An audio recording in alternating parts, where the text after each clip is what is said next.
अरे तुम्हारी नन्ही सी आयु में कहाँ दौड़े जा रहे हो। ध्रुव जी महाराज ने कहा, गुरुदेव मेरी मौसी ने मुझसे कठोर वचन कहे हैं। मेरी मौसी ने कहा है कि जाकर भगवान को प्रसन्न करके उनसे वरदान मांगो।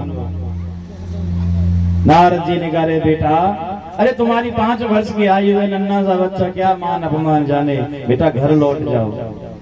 ध्रुव जी महाराज ने कहा, नहीं गुरुदेव आप मुझे वापस मत लौटाओ, यदि आप कुछ कर सकते हो तो मुझे कोई ऐसा मार्ग बताओ, कोई ऐसा रास्ता बताओ कि जिससे मैं जिस रास्ते पर जा रहा हूं उस पर सफल होकर के लौटूं। नारद जी बड़े प्रसन्न हुए। नारद जी ने कहा कि धन्य है तुम्हारे जैसे क्षत्रिय, अहो तेज क्षत्रियाणाम। तुम 5 वर्ष के नन्हे से बच्चे हो, पर देखो अपने मौसी के वचनों को मान करके घनघोर वन में तपस्या करने के लिए जा रहे हो। पर जाओ बेटा, मैं तुम्हें द्वादशाक्षर मंत्र का उपदेश देता हूँ, इस मंत्र का जप करो, शीघ्र ही भगवान प्रसन्न होंगे। गुरु जी की आज्ञा ले गए।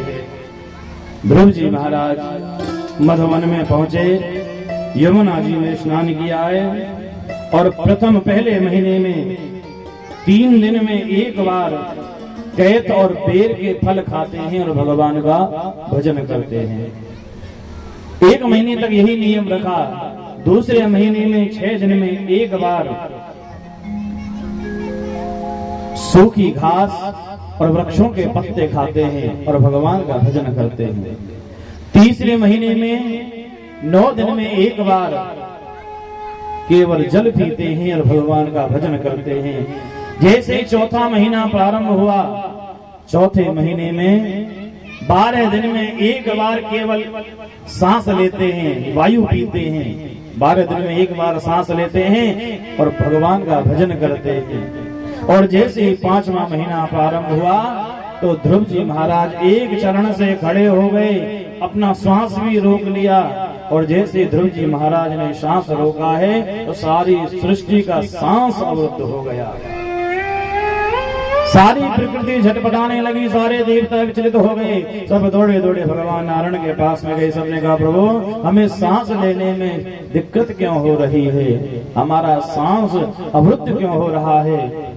भगवान नारायण ने कहा, देवताओं चिंता मत करो, इस समय मेरा प्रिय भक्त ध्रुव जो मधुवन में तपस्या कर रहा है उसने अपना श्वास रोक लिया है। माँ भैष्ट बालम तपसो दुरत्तया ओत्तान पादमय संगतात्मा। सारे देवताओं ने कहा, प्रभु जाकर के आप ध्रुव जी महाराज से कहो कि वो श्वास लें, अन्यथा ये सारी सृष्टि नष्ट हो जाएगी। भगवान तुरंत गरुड़ारूढ़ हुए।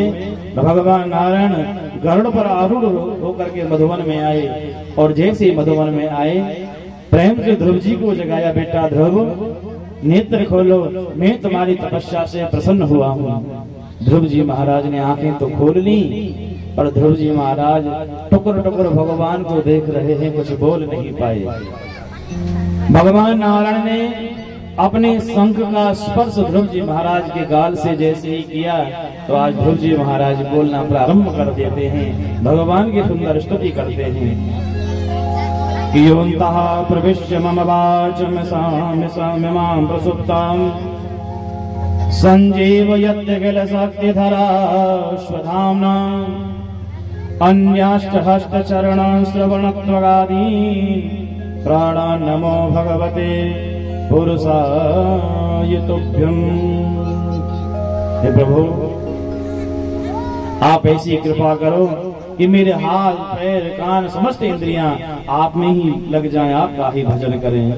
प्रभु मैं आया तो था वर प्राप्ति के लिए, पर आपका दर्शन हो गया, इसलिए मुझे कोई वर की आवश्यकता नहीं, मुझे कुछ नहीं चाहिए। भगवान कहने लगे, बेटा ध्रुव मेरा आना व्यर्थ नहीं जाता है, तुम कुछ नहीं मांग रहे, पर मैं अपनी ओर से देता हूँ कि तुम एक कल्प तक राज्य करो। कल्पांत एवं जठरेण ग्रहण, तुम एक कल्प तक राज्य करो। भगवान ध्रुव जी को आशीर्वाद देकर के चले गए। ध्रुव जी भगवान का दर्शन करके जैसे निज महलों में आए हैं तो समस्त प्रजाजनों ने ध्रुव जी महाराज का भव्य स्वागत किया है। और ध्रुव जी महाराज आज जैसे वन से लौटे तो सबसे पहले अपनी मौसी से मिलने के लिए गए हैं। मौसी से बार बार मिलते कि ऐसा ना हो मौसी कोई बुरा मान जावे, और हाथ जोड़ करके सुरुचि से कहा, हे माँ, आज तुम्हारी कृपा से मैंने भगवान का दर्शन किया है। यदि तुमने मुझे कठोर वचन नहीं कहे होते तो मुझे कभी भगवत प्राप्ति नहीं होती। आज महाराज उत्तानपाद भी अपने बेटे ध्रुव को राजगद्दी सौंप करके अपने दोनों रानियों के साथ वनगमन करते हैं। एक दिन ध्रुव जी महाराज का छोटा भाई उत्तम आखिट के ले जाता है। यक्षों के साथ में भारी भयंकर युद्ध होता है और उस युद्ध में उत्तम की मृत्यु हो जाती है। अपने भाई की मृत्यु का बदला लेने के लिए महाराज ध्रुव यक्षों पर आक्रमण करते हैं। अनेक दिनों तक युद्ध चला।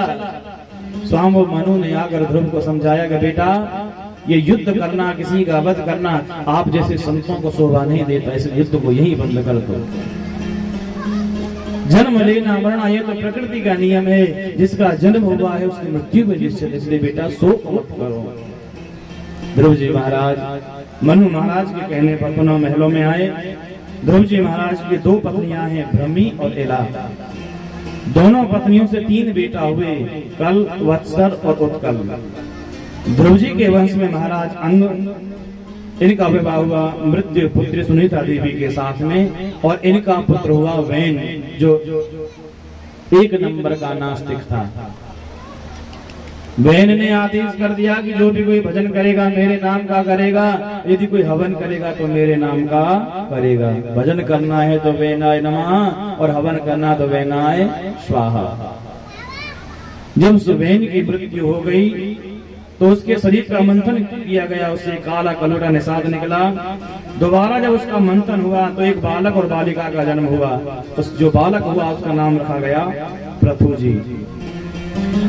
पृथु जी ने भूमि पर बीज डाले, जितने बीज डाले भूमि ने उतने ही दाने उन्हें पुनः प्रदान किए। पृथु जी महाराज ने कहा, हे पृथ्वी, तुम्हारा नियम है कि यदि हम 10 दाने डालते हैं तो हमें 1000 गुना करके हमें वापस लौटाओ। इस बार खुद होकर के पृथ्वी जी महाराज ने इस भूमि का दोहन किया, इसलिए इस भूमि का नाम पड़ा पृथ्वी, क्योंकि पृथ्वी जी ने इसका दोहन किया था। बोले पृथ्वी मैया की जय। पृथ्वी जी महाराज को दर्शन कार्तिक जी का उपदेश मिला। इनके वंश में हुए प्राचीन बरही ने भी बड़े बड़े यज्ञ किए, बड़े बड़े अनुष्ठान किए। एक दिन नारद जी महाराज आए और प्राचीन बरही से कहा, प्राचीन बरही, मैं तुम्हें एक कथा सुनाता हूँ। बोल महाराज सुनाओ। नारद जी ने कहा, प्राचीन बरही, एक बार 2 मित्र थे, एक का नाम अविज्ञात और दूसरे का नाम था पुरंजन। दोनों मित्रों ने एक बार योजना बनाई कि एक आंख बिचौली का खेल खेलते हैं। अविज्ञात ने पुरंजन से कहा कि पुरंजन, पहले तुम छिप जाओ, मैं तुम्हें ढूंढता हूं, फिर मैं छुपूंगा, तुम मुझे ढूंढते रहना। पहले पुरंजन छिपा तो अविज्ञात ने तुरंत ढूंढ लिया। अविज्ञात ने कहा, पुरंजन, अब मैं छिपता हूं, तुम मुझे ढूंढना। अविज्ञात छिप गया। पुरंजन ढूंढते ढूंढते लाखों गांव, लाखों नगर घूम लिए, तब जाकर के उसे एक नगर पसंद आया। जैसे उस नगर में गया तो उसके नगर के 9 दरवाजे, और उस 9 दरवाजे को देख करके बड़ा प्रसन्न हो गया पुरंजन। जैसे ही अंदर गया, क्या देखा कि उस नगर में एक सुंदरी कन्या। उस कन्या को देख करके ही पुरंजन मंत्रमुग्ध हो गया, ऐसा आसक्त हो गया कि अब उस सुंदरी के पीछे पीछे घूमने लगा। अब तो वो कन्या रोवे तो पुरंजन भी रोवे, वो कन्या हंसे तो पुरंजन भी हंसे, वो कन्या नाचे तो पुरंजन भी नाचे, और पुरंजन गाए तो पुरंजन भी गाए। उस नगर के 10 सैनिक थे। एक सेनापति और एक 5 मन का नाग उसकी रखवाली करता था। एक दिन उस पुरंजन ने कन्या से पूछा, देवी तुम्हारा विवाह हुआ कि नहीं? उस कन्या ने कहा अभी तक मेरा विवाह हुआ, मैं कुंवारी हूँ। पुरंजन ने कहा तो हमारी खूब जोड़ी जमेगी, मैं भी कुंवारा हूँ। अब तो पुरंजन ने उस कन्या के साथ में विवाह कर लिया और धीरे धीरे उसमें ऐसा आसक्त हुआ कि उन दोनों की 1100 पुत्र और 110 कन्याएं हुई। पता भी नहीं चला कि एक दिन एक जरा नाम की देवी आई और उन दोनों के ऊपर आक्रमण कर दिया। अपने चंड वे गंधर्वों को लेकर के आई और एक दिन वो पुरंजन मृत्यु को प्राप्त हुआ।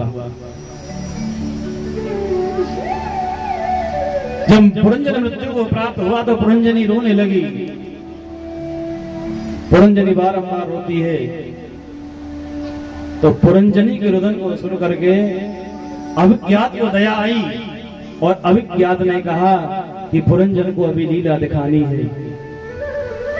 तो उन्होंने पुनः पुरंजन को जीवित किया और पुरंजनी को मृत कर दिया। जब पुरंजनी मर गई तो पुरंजन विचार करने लगा, अरे पुरंजनी जीवित थी तो ही अच्छा था, कम से कम 1100 पुत्रों को तो पाल लेती, 110 कन्याओं को पाल लेती, मैं अकेला कैसे पालूंगा?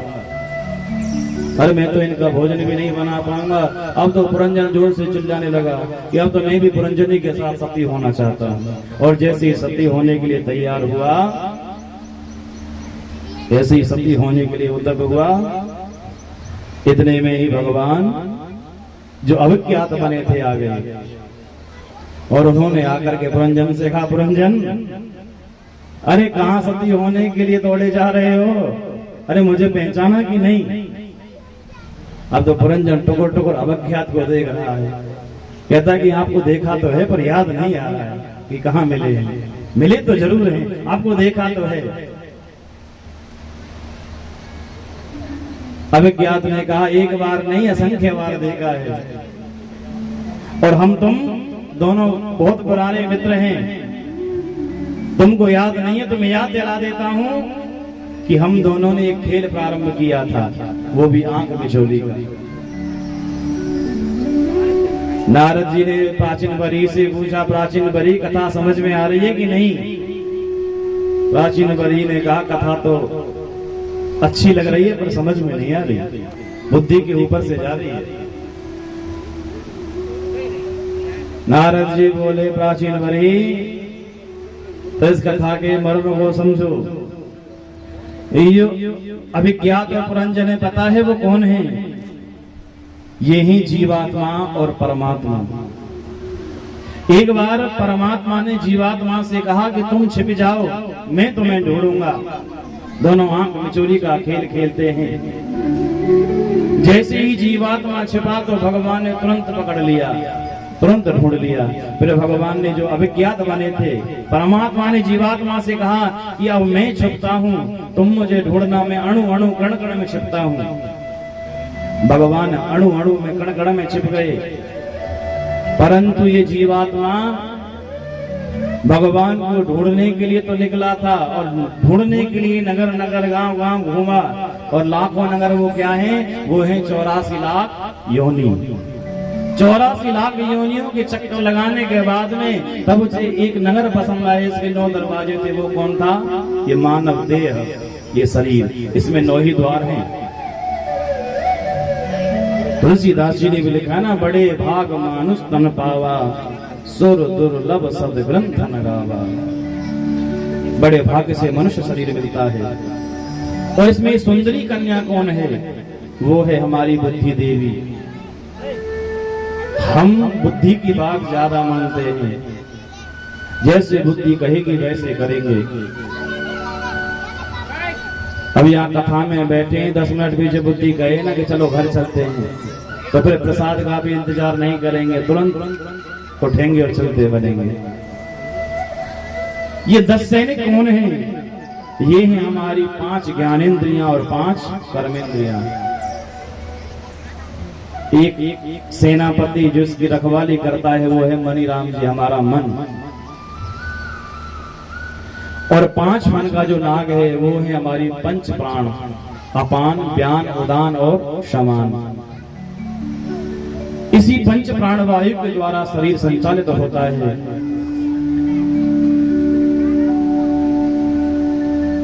ये चंड वे गंधर्व क्या है? ये है संवत्सर, काल चक्र है ये। और जरा देवी जो है ये कौन है?